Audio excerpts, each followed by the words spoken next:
This next fact, this next tidbit, which they kind of glossed over, is going to be the most controversial of the day, I'm certain.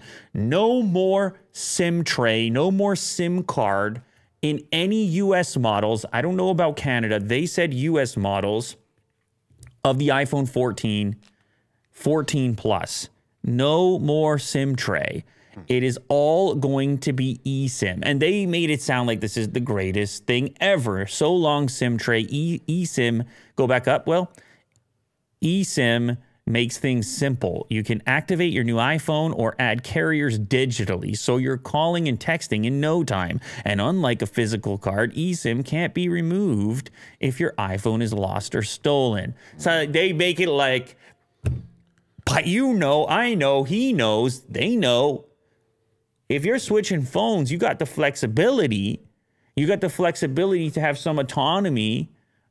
Here, you're definitely, it's a few more steps. You're feeling locked. I'm just saying.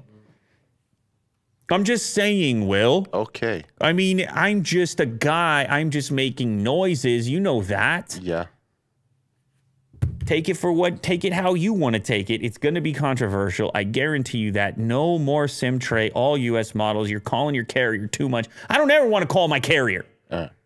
Stay out of my business, carrier. Just give me a SIM card. No, anyway, I don't know. Anytime something like this changes, people are irate. I don't know how irate I am. They didn't mention the eSIM thing with the Pro models. Curious. Pay a little more, keep your SIM card? Did they mention anything about the eSIM with the Pro models? I don't know. Mo's going to fact check it, but I don't think so. The phone also has crash detection just like the watch. So you actually don't need the watch. If you get into the crash, it's also going to do the same thing. It'll trigger emergency SOS if you don't respond, if it thinks you've just been in a crash. And it also, oh, by the way, has this thing called emergency SOS satellite mode. Both of them are eSIM only? Yeah. Both of them are eSIM only? Yeah. The Pro model as well? Yeah. Wow. That's a real-time reaction right there. We're dead. Welcome to the future. Welcome to the future. Fingerprint only. Yeah. SIM rec. Yeah. Oh, baby. Oh, baby. eSIM. Save the environment. Okay.